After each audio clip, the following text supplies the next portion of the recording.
So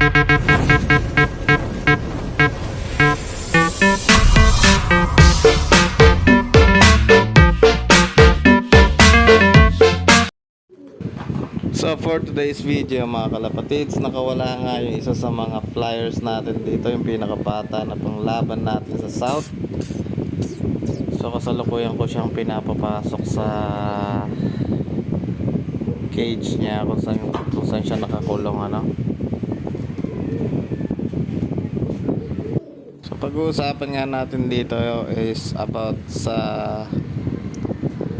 pagkakaiba ng old bird tsaka young bird na ring, tsaka ano pa yung pagkakaiba ng young bird tsaka old bird category. So sa young bird category, so for example, this year 2024, nagsuksok ka ng ring sa kalapati mo na 6 months, I mean 6 days old or 5 days old. Sinuksakan mo, bumili ka ng ring sa club. So yun yung young bird category. So mailalaro mo yung kalapate, pwede mo siya, depende kung anong month yung mahagip nung 6 months na yon. For example, November, from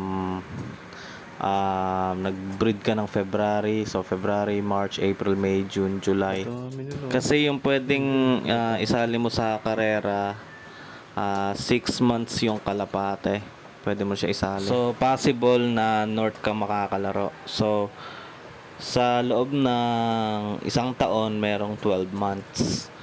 So March, April, May, June, yun yung summer race. So July, August, September, October, yun yung winter.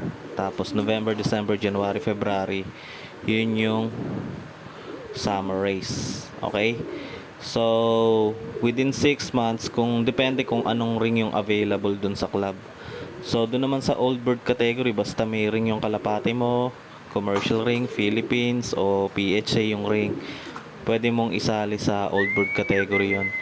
So nagiging pwede rin yung club ring, nagiging old bird category lang yon pagka lumipas na yung mismong race ng karera tsaka mo inilaro yung kalapate.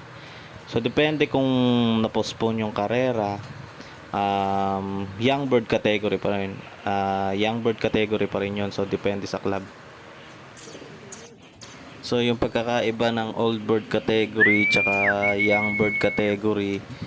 So yung young bird category, magbibreed ka ng kalapate. So yung magiging inakay nun, within 5 days, susuksukan mo ng binili mong ring sa club. So yung old bird category, matanda na yung kalapate, isinali mo, kunwari last year pa yung kalapate, isinali mo sa karera. So malalaman nyo rin yung mga yan pagka sumali na kayo sa mismong or nagpa-member na kayo sa club. Okay? Sana mga kalapatids, na-explain ko ng maayos sa inyo yung pagkakaiba ng dalawang yon. Okay? So please like, comment, and share para updated kayo sa mga bagong videos natin. And don't forget to subscribe and hit the notification bell.